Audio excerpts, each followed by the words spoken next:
আর্জেন্টিনার ফুটবল কিংবদন্তি Diego Maradona এখন পৃথিবীতে নেই। এই কিংবদন্তির মহাপ্রয়াণ হয়েছে বছর 4 আগেই, কিন্তু এখনও ফুটবল প্রেমীদের স্মৃতিতে ভাস্কর তার পায়ের জাদু। তবে শুধু ফুটবলীয় প্রতিভার কারণেই নয়, প্রতিবাদী কণ্ঠস্বর আর মুক্তিকামী মানুষের পাশে দাঁড়ানোর ক্ষেত্রেও ম্যারাডোনার জুড়ি ছিল না। এক যুগেরও বেশি সময় আগে ম্যারাডোনা নিজেকে ফিলিস্তিনি জনগণের সবচেয়ে বড় ভক্ত বলে বর্ণনা করেছিলেন। তিনি বলেছিলেন, আমি তাদের শ্রদ্ধা করি এবং তাদের প্রতি সহানুভূতি প্রকাশ করি। আমি কোনো ভয় ছাড়া ফিলিস্তিনিদেরকে সমর্থন করি। 2014 সালে গাজায় ধ্বংসযজ্ঞ চালায় দখলদার ইসরায়েল।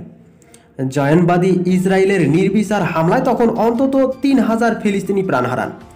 ইসরায়েলের সমালোচনা করে ম্যারাডোনা সে সময় বলেছিলেন, ইসরায়েল ফিলিস্তিনিদের সঙ্গে যা করছে তা লজ্জাজনক।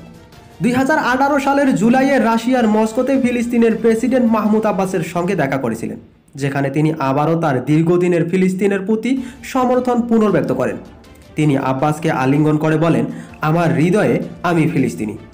এবং সেই মুহূর্তে একটি ভিডিও তার ইনস্টাগ্রাম পেজে আপলোড করা হয়। ম্যারাডোনার মৃত্যুর পর শোকের ছায়া নেমে এসেছিল ফিলিস্তিনে।